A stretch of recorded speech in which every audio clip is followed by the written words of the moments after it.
All right. Good morning and good afternoon to some people here. We have a special episode this morning. Atlanta Falcons Nation, we are meeting Atlanta Falcons UK. What's going on, Tara Artists? I see y'all already in the lobby. Good morning and afternoon. This is so weird. Like the times are different. Like we're just waking up, having breakfast. You guys are probably about to be out on your day, pretty much. Oh yeah.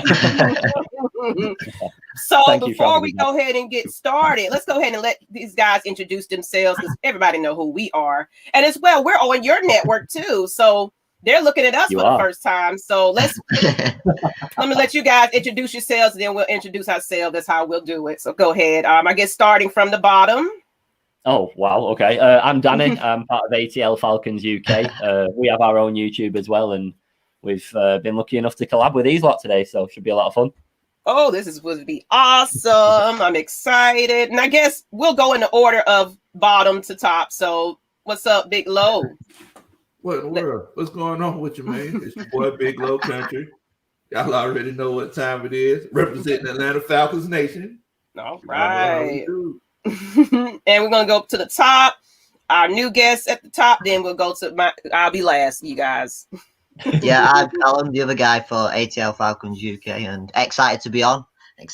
Afternoon for us and morning for you. So I've only just woke up, by the way, so it's a bit of a morning to me as well. Hey, it's morning whenever you wake up. I get it. All right, K Styles. We ain't gonna say morning or afternoon. We just gonna say good day. Like I said, K Styles representing Atlanta Falcon Nation. Yes, I got my Falcon red light on. See the poster going on right there. Mm-hmm. Look at you all fancy. Now this is not fancy. This setup cost me about $15. Poster, light, tablet. Well, it looks fancy. I try. All right, and myself, I'm Miss Maggie T. I am the producer behind all of this. You're gonna see me everywhere. I might pop in and out on everybody's show or Atlanta Falcons Nation. I do drop news updates as well.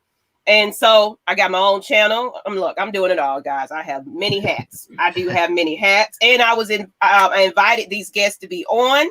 Actually, they're going to be family now because, this is the official, introduction. But it's time to go. It's time to get ready. I see you, J Rock. How you doing?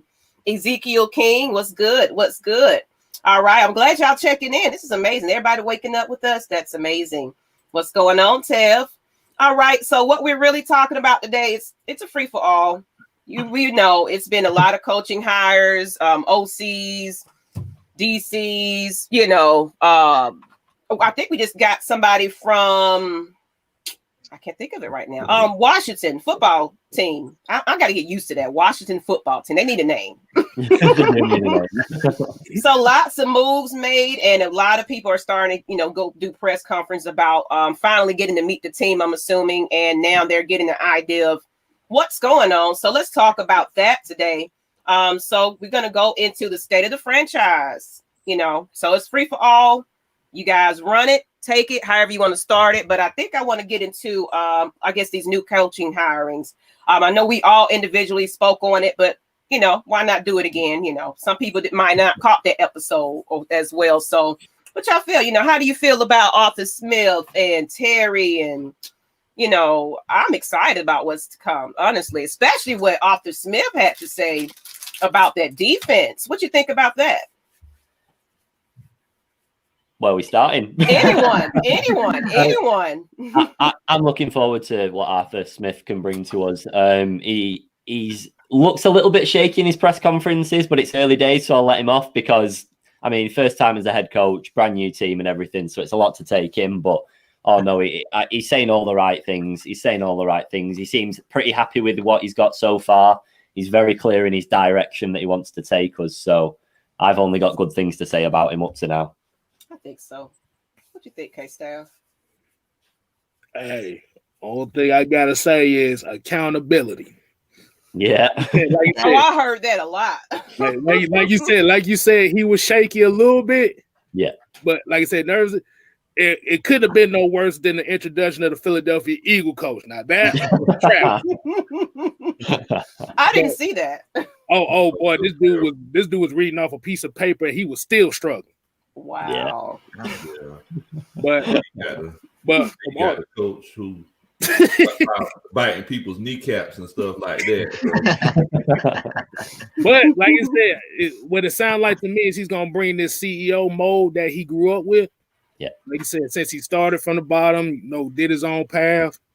Hey, the 3-4 is coming back to Atlanta, man. I can't wait. Oh yeah, and he did say he was gonna.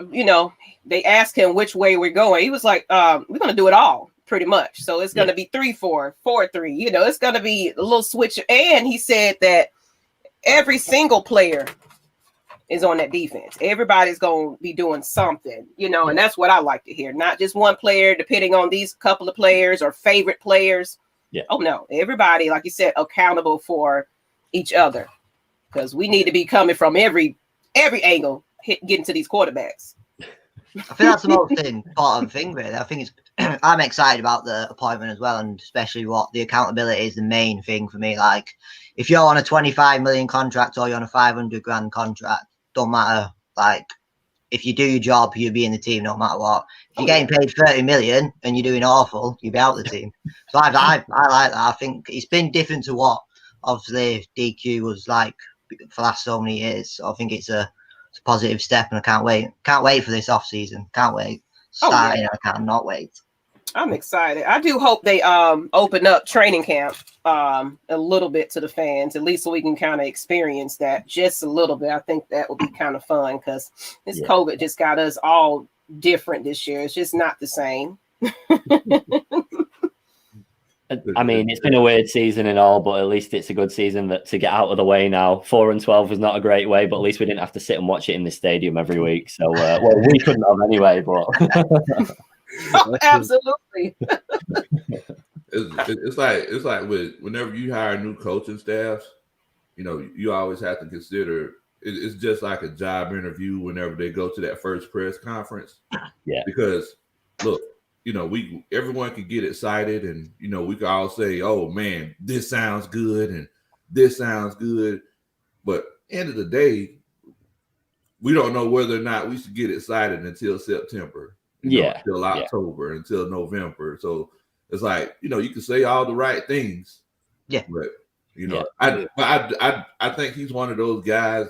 He feels kind of awkward, because I think you were mentioning it, Danny, that he sounded kind of shaky in the press conference. Yeah. But I think it was one of those cases where he didn't want to make all these grand proclamations like Dan Quinn did and, not live up to it kind of situation.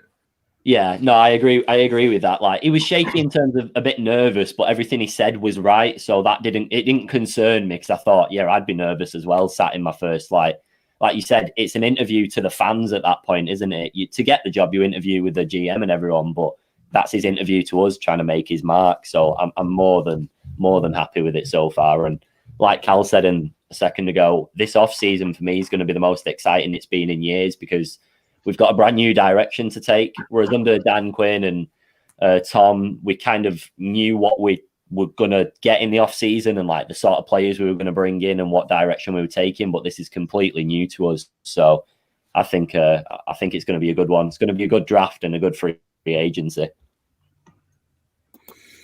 Well, yeah, cause I don't know about y'all. I know for me, I'm tired of looking at this Teletubby culture we've been playing under the last couple of years. yeah. But the thing is, like I say, you're right. It's not about we gotta wait till September, but it's like a politician. Hey, you tell us what we want to hear. Yeah. But like I said, you gotta bring it. Now, like I'm interested to find out how this direction gonna go, especially how Terry Fontenot likes to work this cap, man. He's kind of good with working cap with free agency, with little resources. So that's where the expectation is gonna be pretty exciting, especially for me. I think that's probably the biggest part of this season for us, because we're always going to have pretty high expectations anyway. Against our will, we don't want to have them, but you just want your team to win all the time. And our cap space is so limited at the minute that Terry's really got his work cut out for him. It's not going to be an easy task, but you can see the effect that he's previously had on the team that's name I'm not going to mention on this stream. And even though he wasn't the number one, he's clearly had a big contribution to what they've been doing. So I think he is the right man for the job, even though he's come from a team that rival us pretty heavily. But I think he is the right man for the job. Exactly. What you got? What you got, Lo? What you gonna say on that? Hey, man, look, I know everybody's all upset about how, about where we got Terry Fontenot from and everything. But look, man, and end of the day, people move on. It's one of those cases where, you'll have guys who, come from, think about it. You got people who work with Pepsi, go to Coke. You have people go forward. So at the end of the day, they're just trying to make money and try to advance their career. So I think Terry Fontenot is just trying to take that next step in his evolution to wow, it's an opportunity. Pepsi and Coke. Wow, what a reference. I wasn't expecting that. Really? Hey, man. I think the person that's excited me the most so far is probably Dean Pease, to be honest with you, because of the experience that he brings in and how shaky our defense has been. I think he probably is the man to straighten us out. And even if he's working with the players that he's got now or brings in a whole new batch, I think he's probably the best person for the job that was out there at the moment, to be honest with you. It was a good one. Yeah. I actually did a film study on Dean Pease last night on my channel on Big Low Country Sports, and we were just talking about that whole 3-4 defense and how they get pressure with confusion opposed to lining up in that 4-3 and 85% of the time who's coming. We talk about that a lot, Mike. Yeah. Oh yeah, man. I'm just having I'm having a moment. What I heard his press conference, his interview, man. Dean Pease is exactly what I wanted. It was either Rex Ryan or one of his disciples because of the, I believe it was Danny who mentioned it earlier about accountability. That's something that we've struggled with for the past. Like even going back to the latter days of Mike Smith, the Falcons have had issues, especially with the defensive side of the ball with these guys. There just seems like no accountability for me personally, and that was most important for me. You have to have that aggressive nature. You have to have that go get it. Like I don't care if I'm down, 20 points. I'm still gonna blitz. I'm still gonna be aggressive. I'm still gonna attack, and that's something that I absolutely love, that mentality that I'm not going to back down. And that's something, if you've been a fan of the Atlanta Falcons for a while, we haven't had that since the Dan Reeves era. It's been a while since we've had that. I'm going to get after you on the defensive side of the ball. We haven't had that in a while since, Chuck Smith, Big Chuck Smith. You guys have done a number of interviews as well. Yeah. And like I said, this is something that I'm so excited about. That no nonsense, get after you. I'm going to wreak havoc on your offense. Man, I'm so excited about that. I think when you speak to players from that, like the Dan Reeves sort of era as well, because we spoke to a few, they all still speak with the same passion, which shows how like ingrained into them it is. And I'm not saying that none of the players at the minute show it, but I don't think enough of them are like as vocal about how much they care about it and how much they want to succeed. I think there's been a few people that have just been like getting on with it, like, yeah, it's a job, I'm paid for it. But you don't want that. You want your team to be fighting for you and to show them like why they deserve to be there. They're getting paid big money to go out and win things for us, aren't they? So, right. Good. I was about to say, Dean Pease just looked like that guy that would instill fear. Yeah. In the locker room. Oh yes. And like you said about those interviews, like that's what Chris Draft said about Dan Reeves. Basically, when you saw him in the locker room, you paid attention. Because if you was off your game, you sit down. Yeah. And then like with a couple of guys in the I'm gonna get DJ the $4.99 super sticker chat right here. We appreciate you. You're so crazy. But the thing is, like he said, blitzing from every position is the unpredictability this team has needed. Like you said, since that Dan Reeves, Wade Phillips era. Yeah, we haven't seen it. I'm about to say, Danny Kyle, what like how would you explain the softness of how the defense has been these last few years? Go on, Kyle. I'll let you start with that one. Well, I think even since since Matty Ice came in, I think we've had one top 10 defense, and it's like that's poor. That's so poor, and that's from the especially in the last few years. It's like the mentality through the whole organization has been like a soft mentality, everywhere. And I think this is the change we needed. And obviously, P's coming in. I don't think you've got a scarier guy to come in, and he will.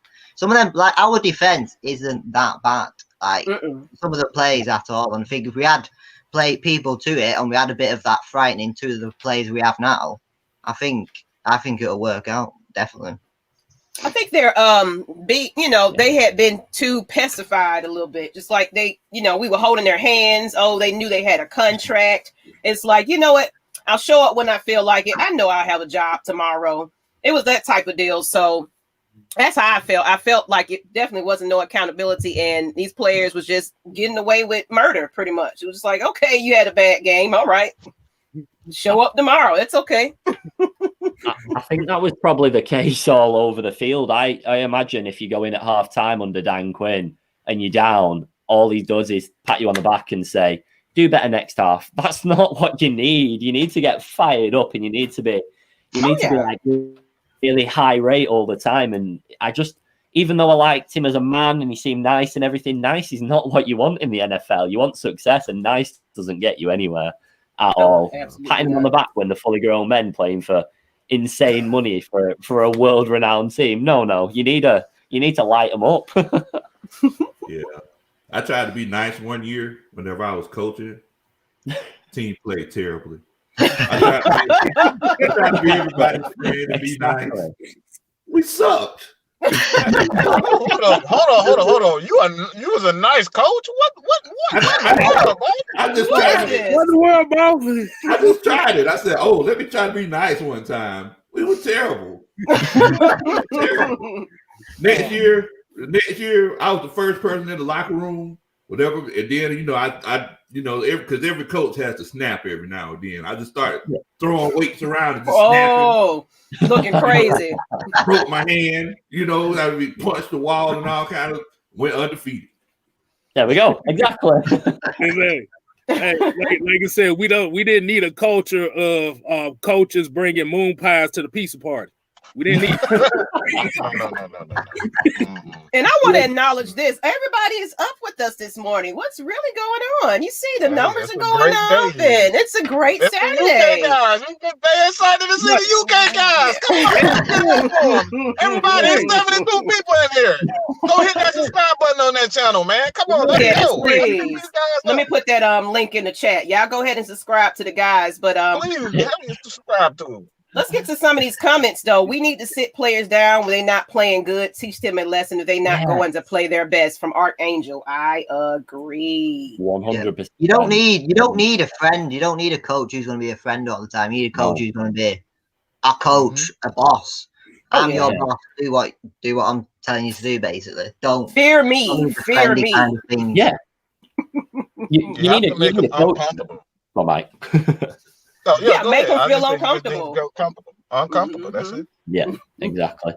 You need that sort of mentality where you think, if I don't play well now, somebody else is coming taking my position. And I don't think there was enough rotation under Dan Quinn. I think he got too comfortable with the players that he liked, and he didn't give anybody else opportunities. But those are the people, the ones that are on like the fringe of the team, that are going to perform the best, because they've got the most to play for. They've got more to play for than the starters have. So I think that's something that we'll probably see more of this time around, because Smith's already said a few times that every single person's going to be involved and everybody's, like we said, accountable for their actions. So I think it's going to be like a lot more rotation in when somebody doesn't perform how they should be doing. Mm-hmm. And I'm seeing everybody's happy about our time. Someone said we're doing a reasonable time for a change. Okay. So maybe mornings are something that we need to do. A change. Hold on. Where are you in the world? That's what I want to know. It's 10 o'clock in the morning. Who's up at 10 o'clock in the morning talking this much? What apparently they're telling us they want to. Hey, that's a good thing. Let us know where you are watching right about now. UK, Australia. I know we got some Australia fans. Wherever you are, let us know where you are and what time it is for you. That'd be kind of interesting to see what's going on. So we'll have an idea of if maybe a morning show would be something. Ireland. That explains it.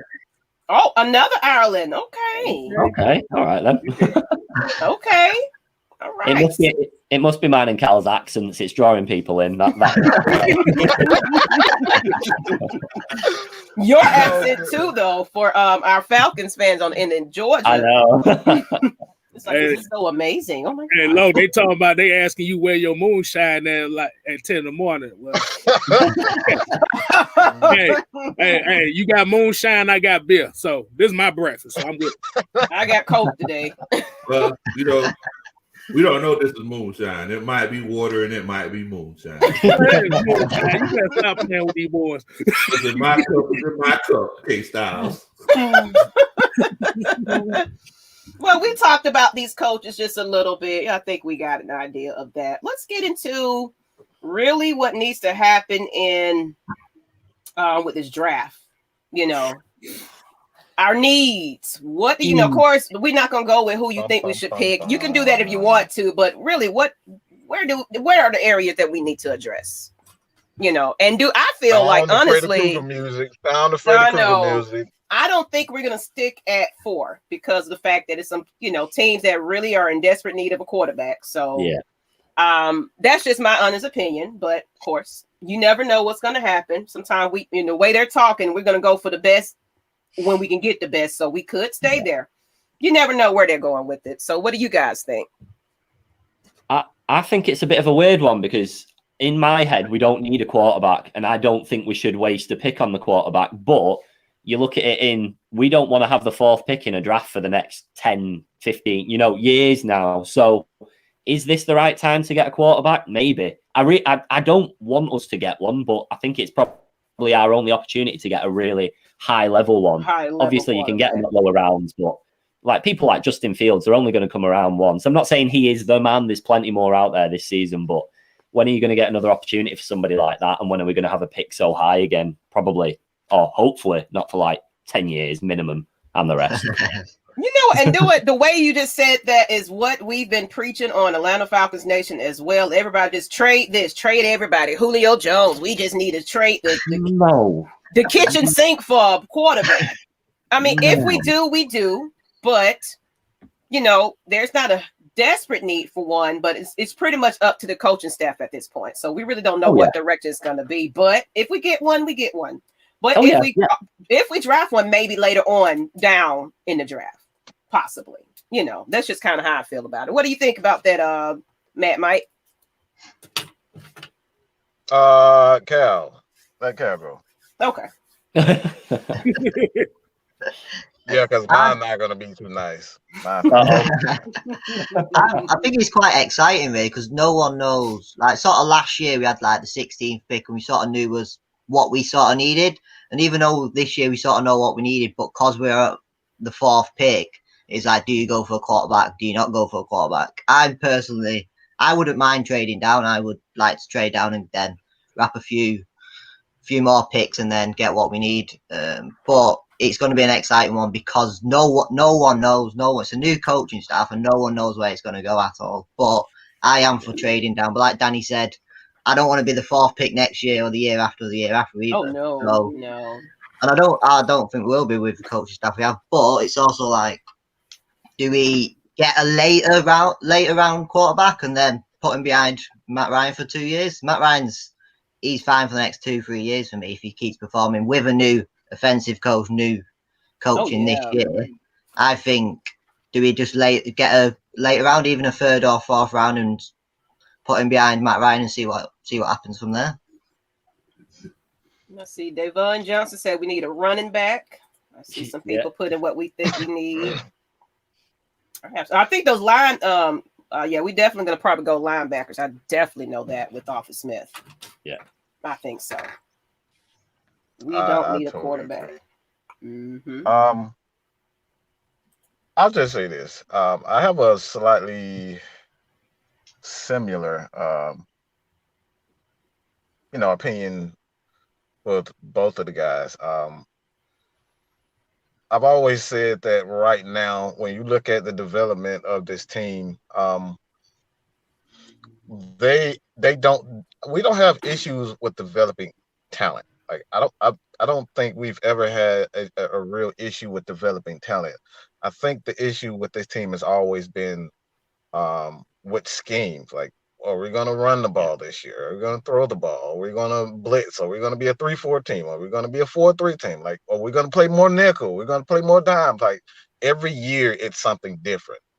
So I don't think what I am impressed with most with Arthur Smith is that he knows for certain exactly what he wants. Therefore, for me personally, when it comes to the quarterback, when you have a decisive head coach for one, that pretty much, and I know a lot of people won't like this at all, is that when you have a head coach and a general manager that knows what they want out of an organization, that doesn't spell well for a young quarterback, because he wants to win. Like, let's just make that, because if he starts out slowly, this fan base is gonna fry him like a what you always say, Lo? You gonna fry him like a what? Fry him like a what? Hey, fry him. Hey, you the country man. Y'all fry everything down there.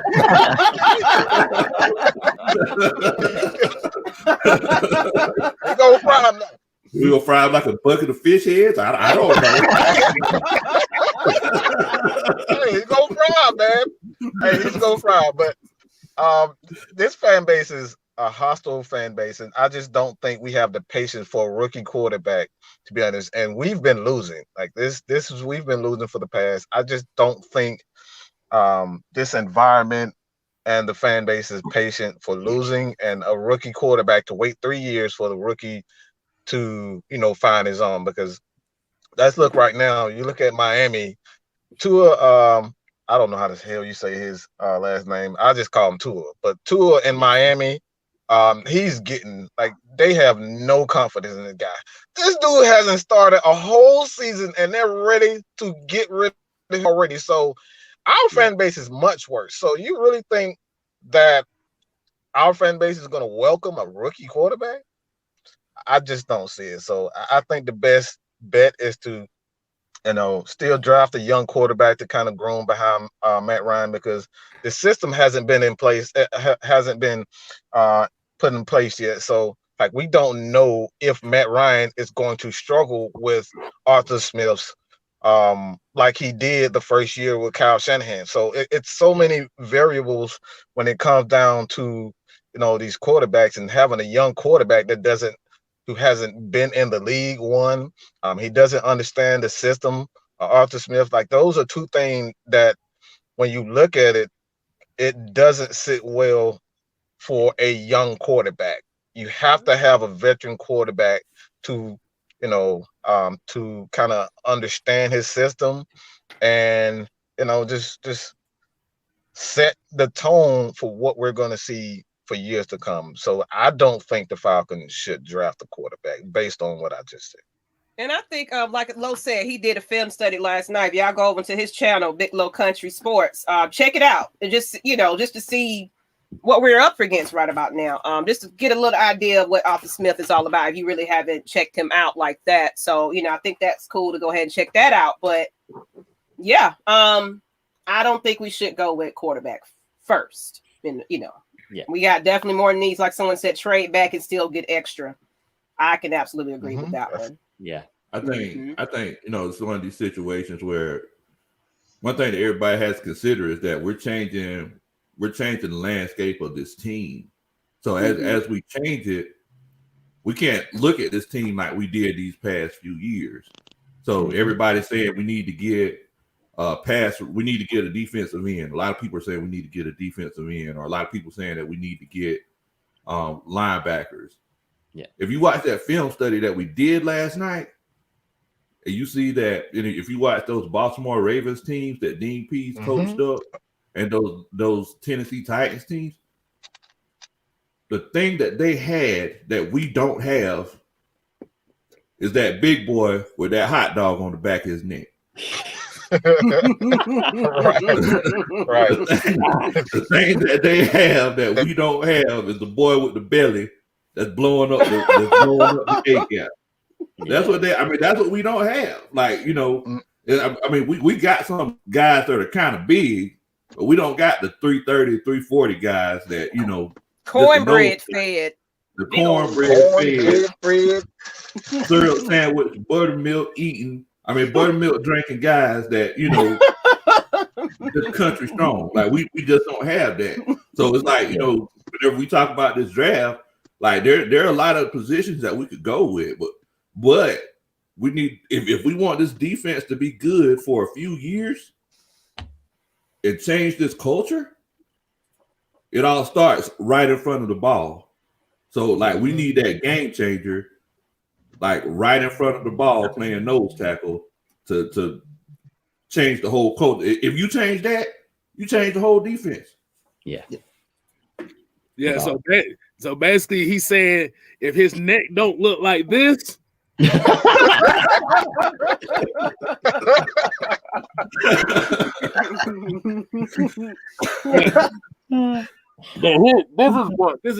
how I'm gonna go at it. And Lo, you kind of hit that one right on the head, so I have to agree with you on that. But I'll trade back. I mean, you have to think these coaches want to win now. If you draft a quarterback with that 4th overall pick, that's telling the franchise that we're preparing to win later. Yeah. Mm-hmm. We have to remember the NFL is win now. Yeah. You get there's a lot of turnovers in coaches every year because folks don't win now. Absolutely. Now, that 4th overall pick is a very, very valuable pick, but at the same time, it's a bad pick, especially in our position, because we're going to basically be reaching for everybody. Mm-hmm.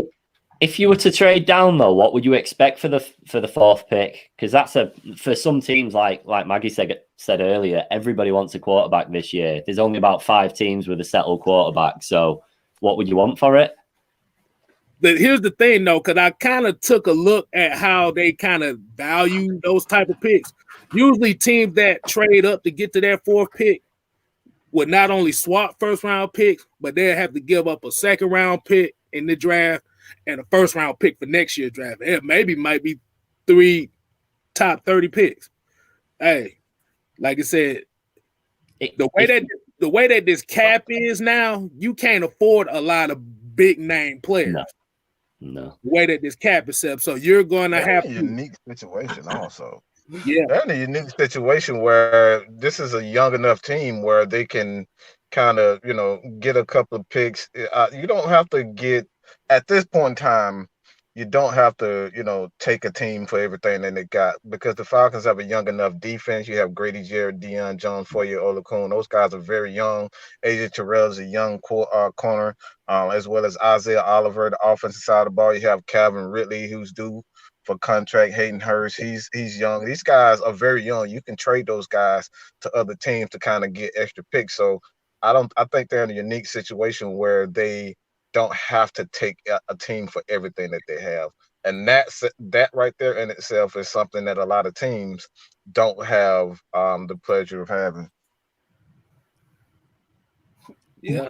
If you were looking at trading anyone, would there be anyone on our roster at the minute that you'd be willing to let go Calvin of? Ridley. Calvin Ridley. I've said this before. I just don't think he fits with Your this face. offense. Oh, I I said, nearly went then. I nearly went. I said it. People, like I said, I just don't think he fits with it. I could be wrong. All right, I could definitely be wrong, but I just don't think Calvin Ridley fits with this offense. Just with the type of receivers that what I've seen in the Arthur Smiths, as well as the Kyle Shanahan's offense. They're like bigger, more physical receivers, and like I said, I really like Calvin Ridley. I really do, but I just don't think I don't know if he fits Arthur Smith's scheme, because this dude is chicken. He's chicken shit. Okay, this dude is chicken. He does not like to get hit. He does not like to get hit, and that bothers me. Okay, that's just me. I do know what you mean. Like he dances for another 5 yards backwards, forwards, runs in circles and everything, rather than just taking the hit where he stands. But at the same time, he's got like pushing on 30 touchdowns in it, or like 25 touchdowns in his first 3 seasons, which is like insane by all standards. But do you not think with Arthur Smith being a pretty young coach that he'd like this is a new opportunity for Arthur Smith to think, oh, actually, maybe that could work in my system? And like spice it up a little bit, because you have a Julio on one side, and then you've got Ridley dancing around everyone like he does. I don't know what you want to call it, but he's not powerful. So you never know. It could work. It could work. In Atlanta, there's this road that goes from east to west. They call it the East-West Connector. And he's famous. Know where you going? He's famous. I already know where you going with that. Yeah, he's famous. So instead of running north to south, Calvin Ridley, he dances from side to side, just like you said. That's it. That's I don't know if you ever seen MC Hammer dance before. He does it right here when he goes from side to side. The tight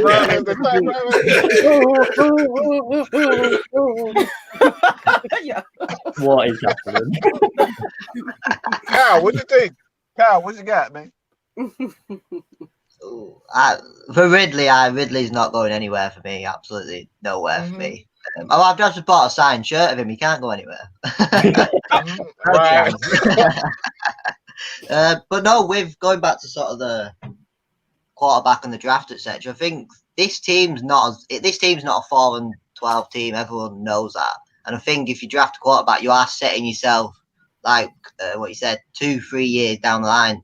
We add a few players in with this draft that can go into the team straight away. We could. I'm not saying we're going to be a finished article at all, but we can be pushing on next year straight away compared to leaving it 2 or 3 years if you're getting a quarterback in. Yeah, absolutely. I think I definitely think Calvin's probably going to end up staying, because one benefit, with Arthur Smith is that, we got to remember, he's not like other coaches who say, this is my scheme. You need to, I need to get guys to fit the scheme. He'll coach based on what he has. Make them better. Right. Exactly. I like that. That's what I definitely heard in those interviews with him. He's like, I'll work with what I got and make them a lot better than they are. It's mostly based on the money. It's for me, it's just mostly based on money, because they've really tied a lot of their money in, Deion Jones, Grady Jarrett, and you have Matthews, and at any given time they can decide whether or not to, extend Chris Lindstrom, because he's madly in love with Chris Lindstrom. So it's for me personally, it's mainly because Calvin Ridley, he's on pace to break so many Falcons records, even from Julio Jones. Like, he's on pace to do some great things. So I'm afraid that he's going to pull a Odell Beckham Jr. or someone and ask for $200 million. That's what I'm mostly afraid of. I really hope not. I really hope not. The pain. Oh no. Yeah. Right. Just nipping up to a comment on the right-hand side. Someone said, do you think that Russell Gage fits the system? And to be honest, Gage is a weird one for me because I had really low expectations at the start of the season. I wasn't really bothered what he did. It didn't matter if he just played a few snaps and got a few runs, but he impressed me, and he loves a hurdle, and I love watching a hurdle because there's nothing better than someone just going, whoop. Very cool. Right. Right. And you guys can highlight comments as well. I'm just pushing them up there just as they go along. So you guys are welcome. You see something you want to highlight, please do. You're welcome to do so. Mm-hmm. He loves a good touchdown throw as well, doesn't he? So right. Yeah. He's our new quarterback. That should be all right. Oh, I did see a question way earlier back, but they basically was asking, and I think it's kind of been the talk. Should we, change this rise up slogan, this brotherhood thing, and what are your opinions on that? Do you think it's with this culture change, should we also change, how we, I think the brotherhood's gone more, hasn't it? I think I've not seen. I've not seen that as much since that's like Dan Quinn's actually gone. I think the rise up's not.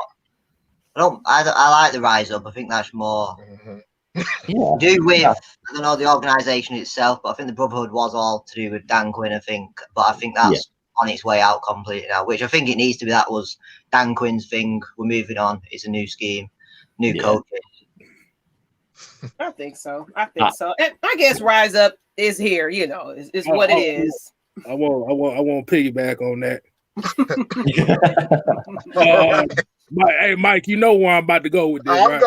I know what. Oh, we do got a saying though. What we want it to be. Rise up is dead. New slogan needs to be run the damn ball.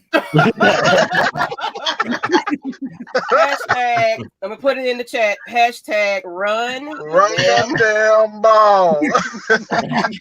But to get to that question that he asked about Russell Gage, like you said, that's a tough one only because like I said, he has the toughness that he wants, but I call him Kamikaze Gage for a reason because you don't know if he's gonna knock himself out the game or not. I don't know if you ever seen somebody that he wants the tough guy. Like I say, he's the opposite of Calvin Ridley. Oh my goodness. He's the opposite. Like Calvin really don't want to get hit. Gage doesn't care. But the thing about Gage is you have to turn your head every time he gets hit because you don't know if he's gonna be out. But like I said, it's gonna be kind of tough for those two only because the way that this system is predicated is the wide receivers are going to have to block. Yeah. They have to block. They got to be willing blockers at that. See, now a wide receiver, and Mike kind of made a point about this, and I think a few people did a few weeks ago about it. I wouldn't be surprised if they trade down to get Kyle Pitts out of Florida. Because that would be nasty. Because the only reason why I say that is even with the defense doesn't need that much work. Like you can get a space eater second or third round, which is really the key for this defense. But for what Terry Fontenot says is we're going to take the best player available, but we're not going to reach for a need. Yeah. So that's going to be the key right there. And then, like I said, you have a Kyle Pitts kind of where you say, Coach, a Janu Smith type of guy that he likes to use. Yeah, I see that. Yeah. Putting in motion, coming back through on that backside and things like that. Which I love. I love Janu Smith this year. He just wasn't staying healthy, but if we can run more of those two tight end sets, at the end of the day, guys, we think about it. That only helps out with running the ball more because you basically have, another blocker on the field. And one thing that I've seen with Arthur Smith is whenever he runs his offenses, it's not about overpowering people or just trusting what we put in place on Wednesday or on Tuesday in practice. Right, he actually makes those adjustments, and he gets a lot of his plays off of confusion. So and it's the same thing with that 3-4 defense that we're going to be running. So yeah, I mean, I'm excited, man. I'm ready to go. In the words of Dan Quinn, y'all, I'm fired up. I'm ready. Fired. And let me interrupt right here because I do see quite a few new people are watching right about now. And in case you don't know what's going on right about now, these are the guys from Atlanta Falcons UK. This is the meet show that we just decided to get together on one show. We've been on each other's show every now and then, but why not just bring it all together at the same time? So, you know, it's probably almost 4:00 your time now, PM. Yeah. So we had to rise up a little early to do this, but it was well worth it. But everybody else, I guess you don't have nothing else on the Saturday because there's no Super Bowl. So, hey, drink your moonshine, whatever you have in the morning, in the afternoons, and enjoy it with us. I just wanted to say that. Thank you guys for the new people that joined in. And follow their link. I'm going to put that link back in the chat. Go ahead and subscribe to them as well. Of course, you know who we are. And if you are on their channel as well, I'll put our link. So vice versa, you know, subscribe for a subscribe. I appreciate it. That's all I had to say. Just see that we don't went up a couple of people that's viewing, so that's amazing. Hey, they can watch something today. It's the NFL Pro Bowl Skills Challenge. It's probably gonna be about 2 people watching it, but so that is going on. I thought it was like some virtual thing or something. Different they was gonna do. I don't know what they gonna do. What they gonna be doing? Push-ups in the house or something? I don't know. It'd be Koo kicking the balls into his garden or something like that. They're gonna be golfing and all that type of stuff. Here's my hat collection, everybody. This is the game-winning ball right here. You see this? They will probably be highlighting stuff. Maybe they'll do something different. Maybe like game highlights of what they did in the season. They'll do something, but it's going to be very, very weird and different. Oh, so different. So different. Yeah. So I'll check it out maybe. Just curveballing a little bit. Something I wanted to ask you all because I've been asking everyone that we spoke to recently. Because we're going to use the run game so much more than we have been doing. Are we going to draft or are we going to free agency one?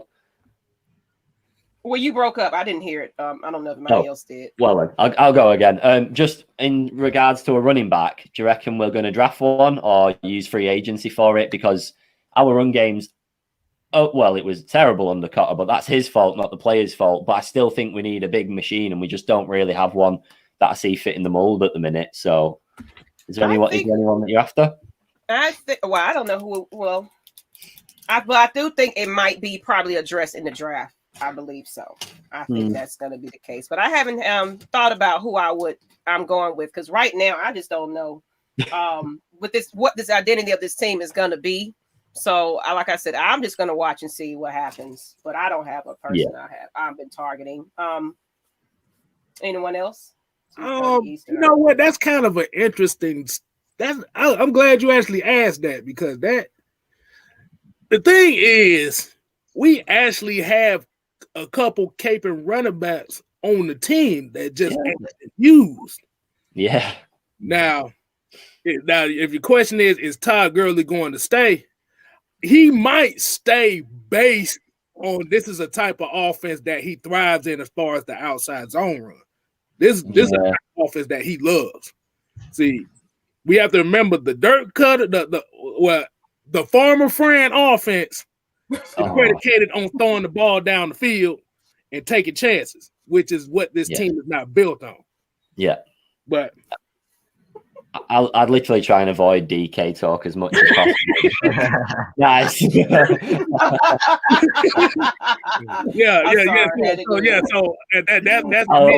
the dirt cutter. Like I said, we normally don't call him dirt cutter. We call him farmer friend. I like it. Because a lot of people that don't watch The Waterboy, Farmer Friend was the offensive and defensive and special teams coordinator, but he couldn't speak a lick of English. So he spoke all mumble. Yeah. So nobody understood what he was talking about, and that's how everybody looked at Dirk Cutter. That confused me so much. I thought it was a pop-up, and I tried to get rid of it off my screen. I told you don't know what to expect on this show. We're No, all not about at all. jokes. A ball of laughs on here. Man, but you know what though? Like this whole running back situation is kind of touchy. Like I see a lot of people in chat saying they don't want Gurley back, and I mean, I look, the Rams got rid of Todd for a reason. Like you're not just going to have someone who's scoring touchdowns at a breakneck pace and just say, "Hey, we don't want to pay you." I mean, come on. You want to keep your job. You want a guy that scores touchdowns. So he definitely didn't look like the same guy last year. I think we should draft a running back. Ito looked really good, but Ito's not the type of guy that's going to be the main guy. So we could get Williams from North Carolina. Oh yeah, I love him. I love him. Yeah. Najee Harris, like he looks really good, but it's one of those things where we also need to get other pieces as well. I think Najee, he might be going a little too early for us. I'm sorry, K-Styles, you were going to say something? No. I was saying I definitely agree with you. I was just letting you know I agree with you on that. Oh, kind of had Ito Smith kind of like that Deion Lewis type of role, that third down scat back. But Javonte Williams is definitely somebody I keep my eye on.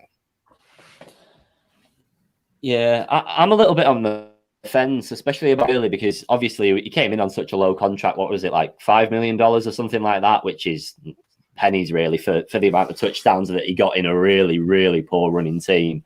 So I kind of want him back, but then at the same time, I kind of would love the opportunity to see someone brand new and to have someone that's our own from day one in the NFL. So I'm kind of swaying towards draft a little bit, just to take a gamble so it's a complete fresh start. But I do think Gurley could definitely do a job in a brand new attack, especially that he's focused around running the ball instead of Cotter saying run into the gut right down the middle and just hit the men after 1 yard every single time. That's true.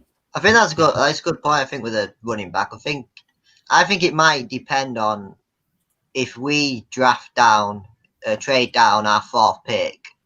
We could then, if obviously we'll get someone else's second, we could end up coming back into the first, like a late first, to then maybe get one of the top running backs. That's what I could see happening. I think that's only if we end up trading down our 4th pick. Yeah.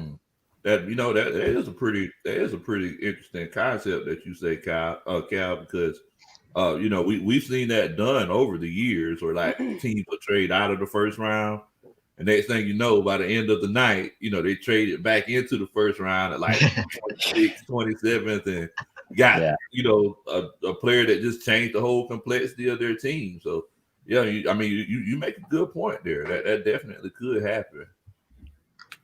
I think it's one of them, and it's like no one knows what's going to happen. It's like the last few years, we sort of know what positions we sort of need, but you could go from the quarterback. We could get a kicker in the first round. No one knows. Anything could happen. Somebody said that in the chat. They said, knowing the Falcons, they're gonna go with a kicker in the first one. Oh no, we are not we ain't the Raiders. No, we don't want that problem. No. The Raiders did that. Last team do that. Here's a question. It's Q&A. Everyone, if you want to drop a couple of questions before we wrap it up. No. Nope. Massive no. Massive. Say that again. I love it. I love the accent. There's some quarterbacks in the league that I'd like to get in if Matt was to ever go. I don't want Matt to go, but if he was to go for whatever reason, there is people I would get in, but Trubisky is not the man. He is not the man. There's people ahead of him, and with Watson on the board at the minute, if Matt was going, then Watson's your man, no one else. So no. I will die on this hill. I'm not saying Trubisky.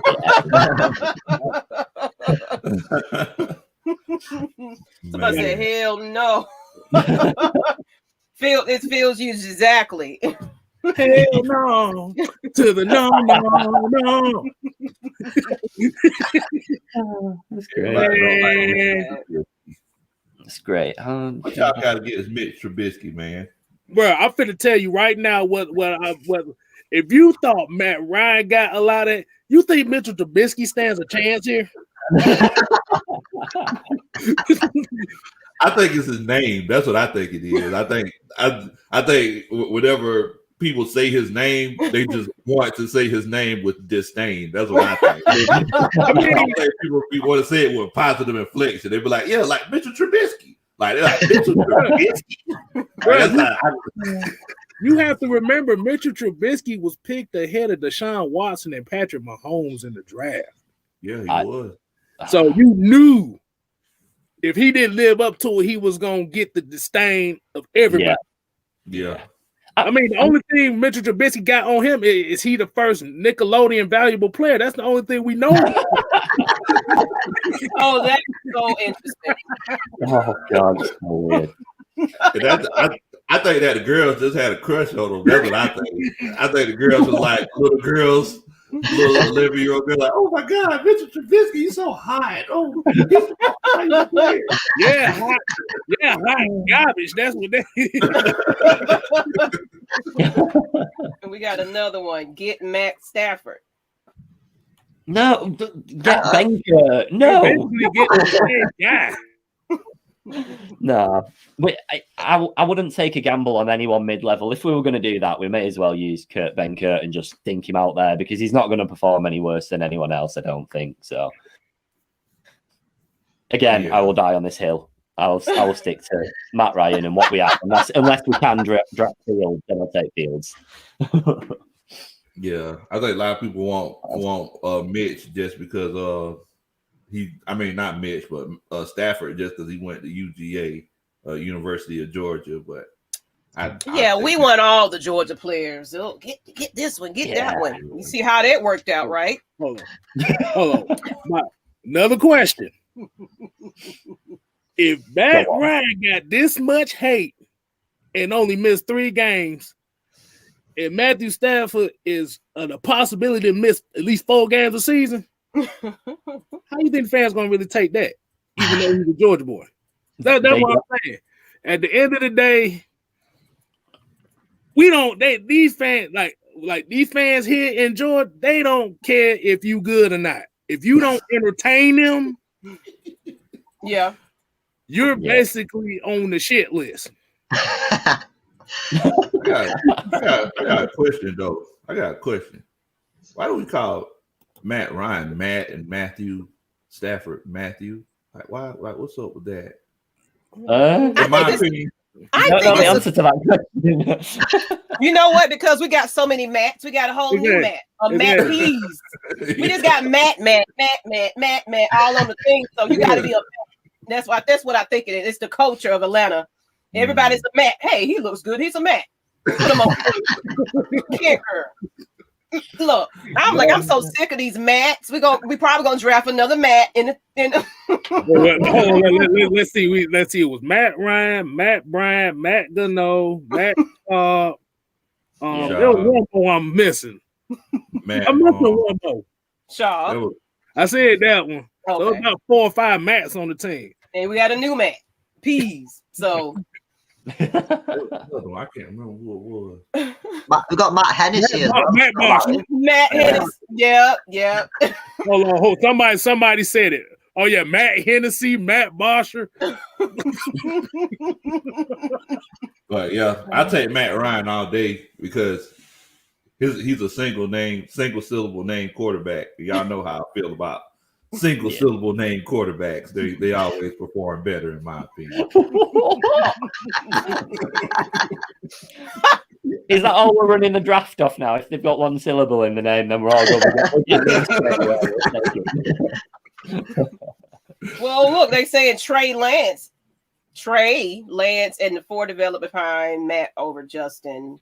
Of course, they just been wanting that person so bad, guys. But of course, I don't think that's where we're going. But what do y'all think, Trey Lance? You're not going to take Trey Lance at 4, though, are you? If he came to you, I don't. Me and Danny are not that much into college football because we've not watched loads of it. But of what a lot of people have said, I don't think Trey Lance would be going at 4 at all. I think that'd be that'd be an awful move, to be fair. I think if you got him later in, like, say he came up in the second round, maybe, but I don't think I'd be taking him at 4 at all. No. Now his name is not Matt, so. It's a single syllable, though. Now I'll say that syllable name, so you never know, but it's not. A weekend morning podcast. Yes. Yeah. Yes, we are here. We're here because the UK guys, this is their time. You know, we was trying to figure out the best time to do this so we can be on the show. So of course we had to rise up just a little bit early. So I've been up since chatting with them since like 6 a.m. my time. Yeah, I was going to say, I'm sure it was even earlier because I was up at like 8 in the morning and you were still messaging then. So you were definitely up late. I was having a horrible sleep. I was just like, maybe I was anticipating this show. I don't know what it was, but I just was like, I went to bed, got back up. You know what? Let me get back on here. Hey, what y'all doing? Of course, you responding. So it's like, well, he's up with me. So I guess we just go chit chat until the show. That's pretty much how it was. Man. Yeah. I have to go on, mate. Sorry. Oh, I'm sorry. I was just going to say, old man 803. He was asking if we're live or this is pre-recorded. It's 11:07. And we live at the Rick right now. 11:07 Eastern time. So. Well, and while you're doing that, go ahead, since it's live, go ahead and subscribe to Atlanta Falcons Nation as well, because we're rolling on almost 700 subscribers right about now. Hey, and of course the UK guys, make sure Atlanta Falcons UK.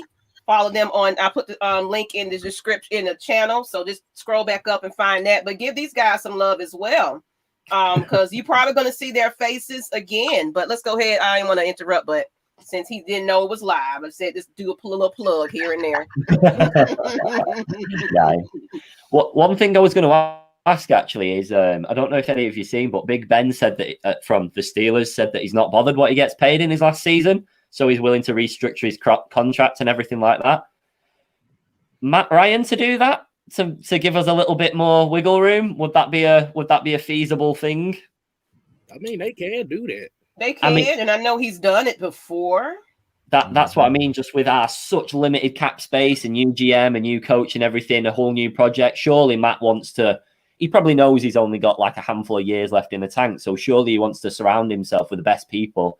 Like, I hate saying this guy's name as well, but Tom Brady did it. He's always had like a contract that barely affects the cap compared to what he was worth. But that's because he wanted the best people around him. So, I mean, I don't know if anybody's got Matt Ryan's number, but if you can do that, I'd really appreciate it. I think that also depends on like if we end up drafting a quarterback, then he'd be like, well, I'm not going to lower my wage, am I? I think it's one of them where it's got a lot of work both ways. Like, he's got to be known to be like, yeah, you're my quarterback for the next 2 years, 2-3 years even.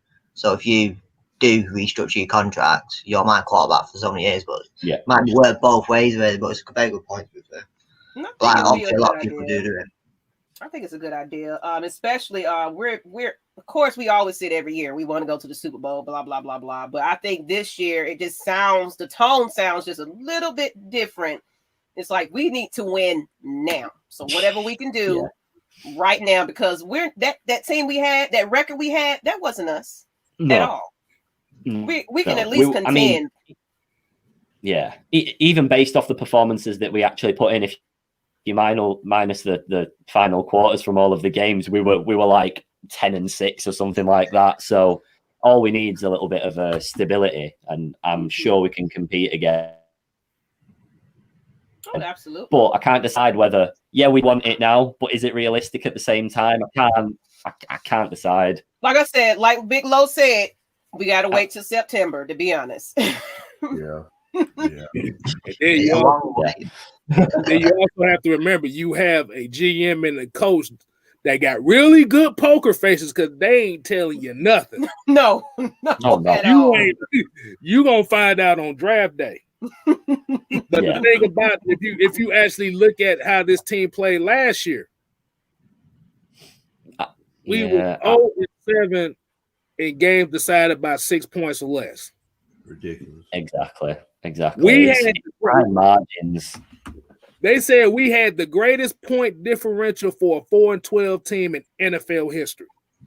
You know what that differential breaking was? records every year, ain't we? That's the I've not problem. heard that stat, and I wish I never had done. Jesus, that's so bad. Our point differential this season of all the games, 4 wins and 12 losses, our point differential was like 0.9 something, 1.3 or some shit like that. Nice. Sickening. But that's why we've got P's in there to solidify us a little bit, and then a bit of work on the offense, and then Super Bowl. Hold me to it next season. And Big Low, you had a question right here. If we trade down to the 8th or 9th spot with a team and give them our 7th round pick this year, in return, we receive a 1st, 2nd, 3rd rounder and a 2022 first rounder. Your thoughts, Tony Wright? That is a big affirmative, Ghost Rider. We need to go ahead and do that. Yeah. Yes. If we get offered that. If we got offered that, I'd smack them on camera for it, Yes. Yes, 1,000 times yes. Well, yeah. I definitely love that trade scenario, Tony. If we could get that to work, because it's kind of like K-Styles always talks about with this salary cap situation. You know, I've been saying it ever since the season ended. You know, our hopes of signing big name players are just as hopeless as a penny with a hole in it right now. So we need to make sure that we can draft somebody, draft some players that could come in and help us out immediately. Also next year, until some of these contracts fall off. As a matter of fact, I think we talked about that whenever we did our pep rally last Saturday on Big Low Country Sports. So y'all make sure that y'all go check that out. Definitely. I think I saw another question. I was also trying to grab our link. Yeah, I'm sorry, I'm distracted. But I think I said someone else that said, let me pull that one up. Can we talk about the rookie season of Davison out of Auburn and how disappointing it was? I'll take that one first. Go on. I can't really judge it because he's been out half the season. Yeah. With injuries and COVID.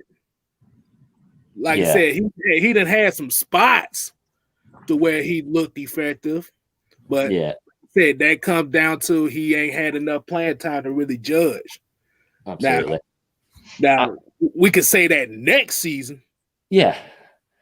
I don't think I think it was disappointing that he didn't play, but I don't think he was disappointing. Circumstances just dictated that he couldn't play, like you said, bits of injuries, COVID, then trying to get back into fitness from it. So he's behind the level of all the other players. So I don't think he was a disappointment. I think it was just a disappointment because we had such high expectations of him.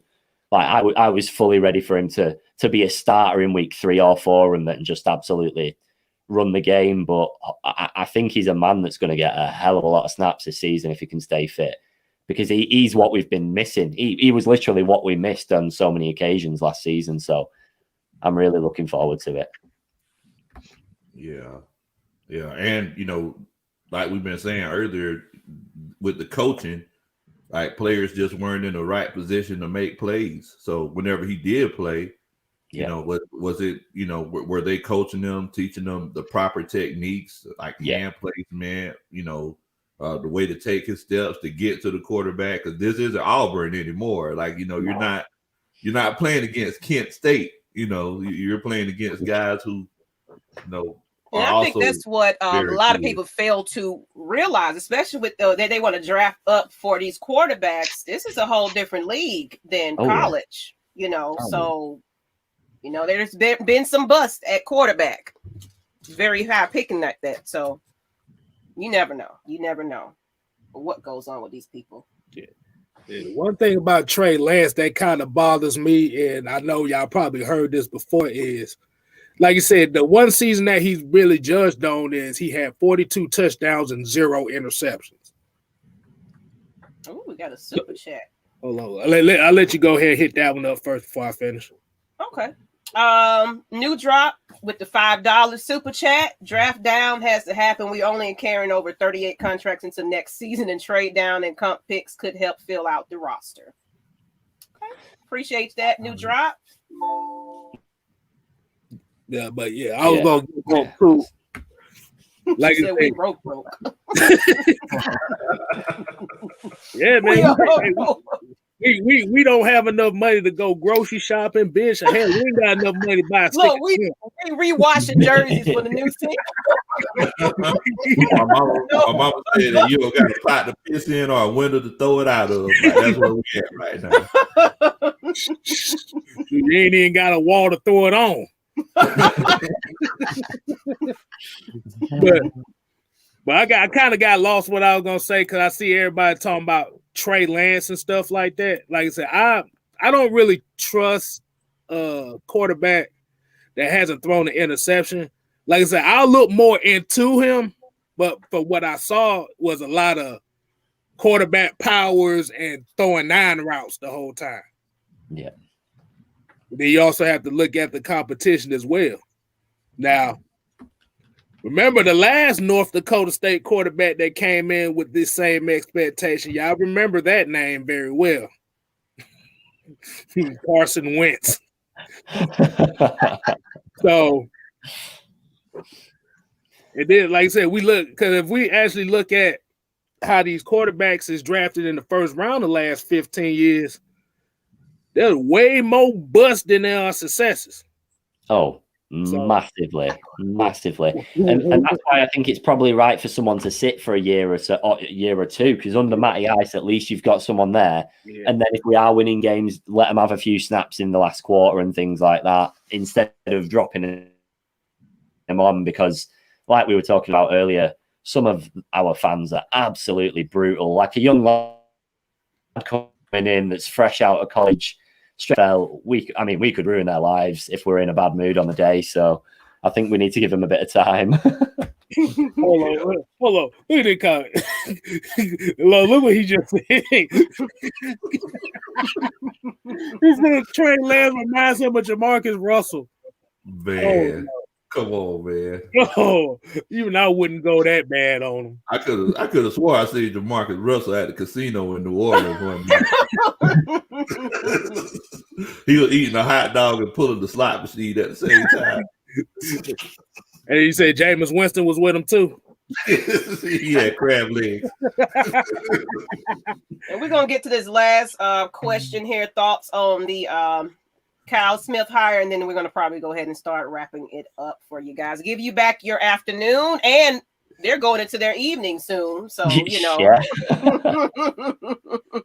What are y'all thoughts on their hire? Anyone want to start? Yeah. Let y'all start. Look, I think it's a good hire because, I mean, whenever you get a coaching staff and you see the Arthur Smith, he literally took his time building this coaching staff. He didn't come into the situation with something already together. I don't know if y'all remember when Dan Quinn came, like he had that staff put together whenever they came over to Atlanta.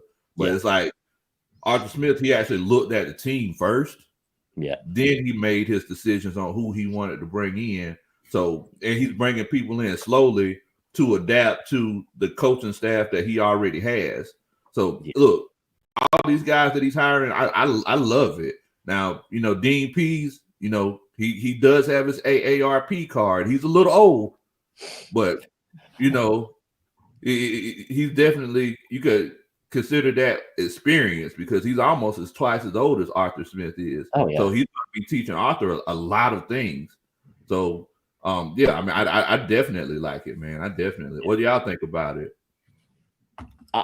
There's actually not a player on the coaching staff that I'm gonna like be negative about in any way at all. I think Kyle's probably done a pretty good job where he's been at Washington, wasn't it? So I can't really knock any of them. We've not seen them do anything with the players that we have at the moment in time. So I'd never be like negative about because someone's name or what they carry from another team. I'm more just looking forward to what they can do with the players that they've got at their disposal now, because I know that every single one of them is just going to be sat there watching tape for months and months on end now, trying to piece together what they can do with our players. So, no, I'm happy with it. I'm definitely happy with it.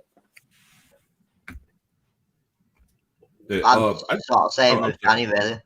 I don't think there's much else to say from it, but I think, yeah, everyone who's came in is obviously It's going to be a new team, everyone's new, basically new GM, new coaching all over. I think the fans have just got to sort of get behind every single one. They've not even done anything yet. They've only been in the building a couple of weeks. Just another 6 months to the 6, 7, well, probably 8, 9 months. This off season's way too long.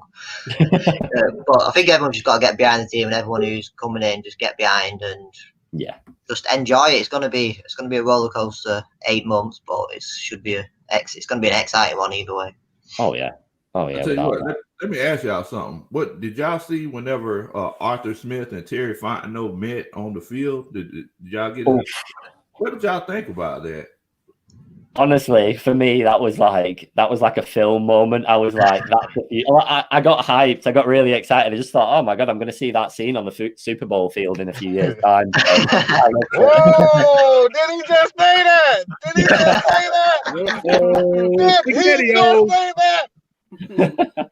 Spaghetti-O. With confetti coming down and. I like that scene. I like that.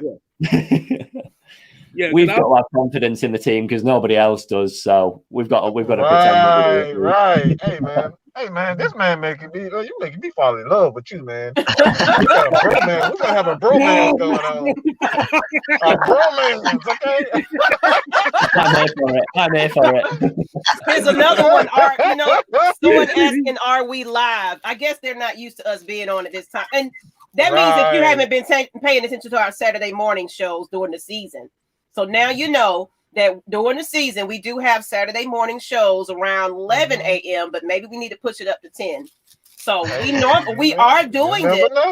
It was something new that we started, so maybe it didn't catch on, but we do try to come on 11 Saturday mornings during the season. So check it out. Maybe we might start doing this a little bit every now and then, since it's the off season, there's really nothing else to do. So We'll do a 24-hour live stream with you all. That'll be I'm sure. Oh yeah. Oh man. Oh my goodness. I'm ready for it. I'm ready. I know. Wake up, go to sleep, get back up. Y'all still talking. I was about to say, if this was a 24-hour live stream, boy, we'd be getting kicked off of YouTube. I'm just saying that. As much cussing and stuff we gonna be talking about 24 hours. You start getting bored, you start dancing and let's play videos and let's do this, film study this, and that'd be hilarious.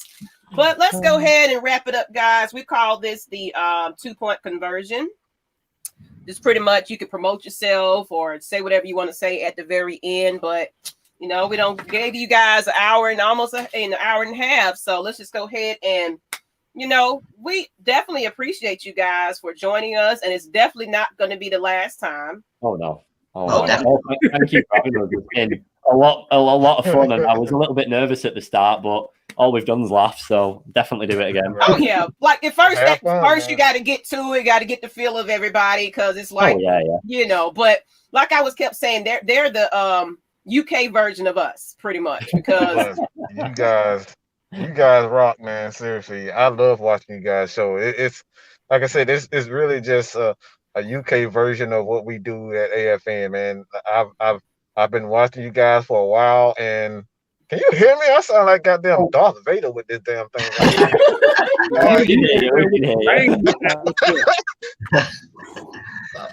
Yeah, but I like I said, I enjoy you guys, man. I really watch. Most of you, we stay busy, but most of your videos, your live videos, I always watch myself and the guys, man. So you are more than welcome to continue to come, and man, you're part of the crew now. You guys are part. I told you. You stuck with us now. I told them, let us know that hey, we got time today, and just show up like everybody else do. Look, Big Low, come on in here when he can. Everybody, because a lot of times, especially in the off season, everybody's kind of doing their own thing. So, we're not doing a regular, show every week. So we just kind of, okay, I got some time today. And then of course, check out everybody else's individual channels. I put the links in there, but we definitely check you guys out when we can catch it. And I always try to share it and make sure everybody know who you are as well. You do the same for us. So, it's all love here. It is. We're all suffering together, aren't we? So it's worth it. We need a bit of support, don't we? One of these days, we're gonna meet up, and we'll make that a big deal. That's the plan. That's the plan. We are now looking at getting over to Atlanta, but obviously this year's kind of been written off because of everything that happened. Right. But there's actually about 40 of us that are probably all going to end up coming over at once. So we're going to make quite a trip of it. So we might have to figure out an area to go watch, or even if it's not for a game, just in town. Let's just find a spot and make it a big deal. I think that would be awesome.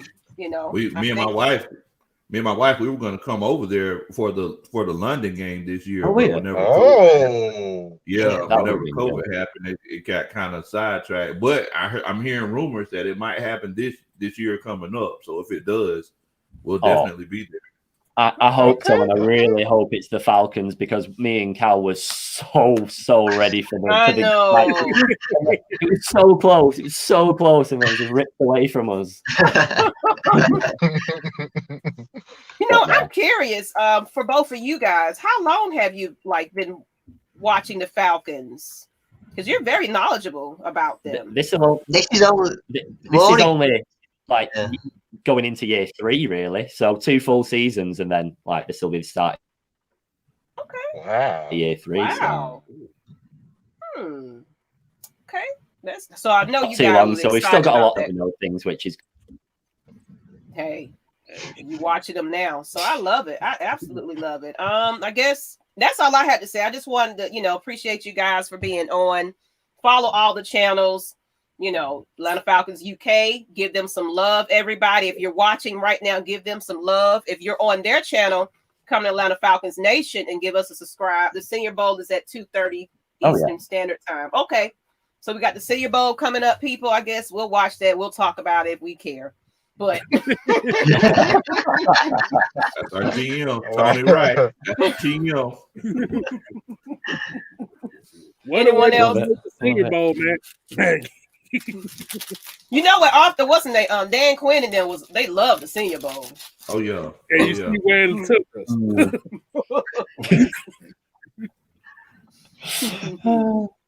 That's all I got. Anyone else? Or we can go ahead and wrap this up. I tell you one thing, man. I need y'all to do a country boy a favor and subscribe to Big Little Country, man. Definitely. There is a ton of links in the chat, so just go get to subscribing, everybody. Just get to subscribing. It's with away and just let us know that you did so. We'll appreciate that. But I guess we'll go ahead and wrap this up and get on out of here. No, y'all wasn't used to a Saturday morning show. What's up, K-Style? You had something to say? Hey, look, I was gonna promote myself too. I was waiting for you. Y'all got quiet. I'm waiting on Low. You just jumped on. I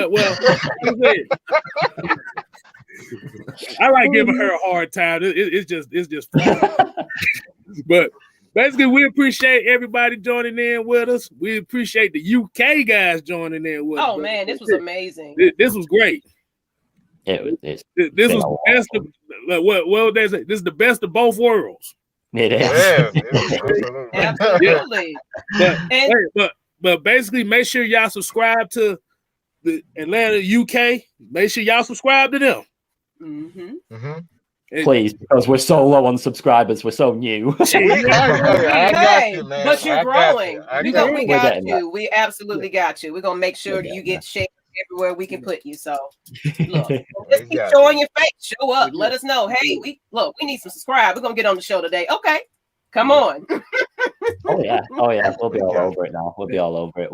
Like you said, there's nothing better to do in the off season, so a show a day sounds like a good plan. Hey, that means I got to get up in the morning. But yeah, we can do it. I love it. Why not? He said biscuits and butter. Is that one of you guys? Honestly, I don't even know what biscuits and butter means, so I don't even know if that's a reference to us. No idea what that means. Biscuits and butter are the best invention before sliced bread. You can eat biscuits and butter with anything, Bo. Oh yeah.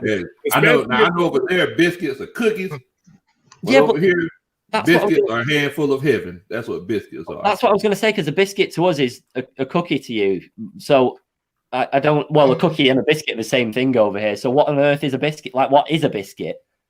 So a biscuit it's doughy and it's bready.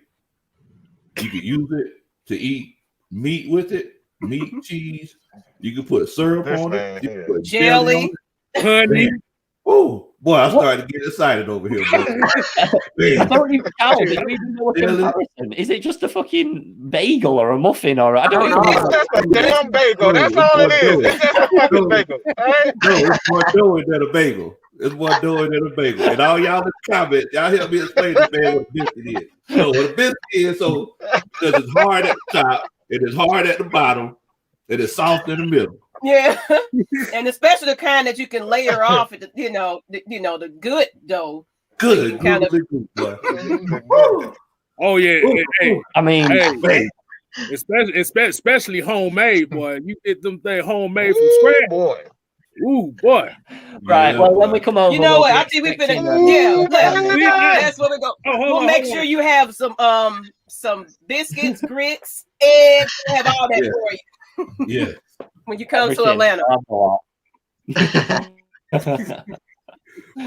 I'm so excited. We're gonna change your life, bro. You come over here, we're gonna change your life. You're not gonna want to come home. Chris Walker said, "Bring one for the next show. We're gonna have it where we be eating breakfast. While we." Okay. Yeah. I think we should do some morning shows. I think this is a great idea, people. So I think we might be working on something, Oh, yeah. So, but on that note, is that my saying, or you just said on that note? That is my signature saying. But on that note, that means it's time to go. Let's get out of here. It's 1:30, and I appreciate everybody that's tuned in. There was so many people watching today, so I appreciate that, guys. So. Until the next time, this is Atlanta Falcons Nation as well as Atlanta Falcons UK. And we're out of here, people. Peace. Thank you for having us. Good morning and good afternoon. Evening. I don't even know. Jeff K. Style. You did Had to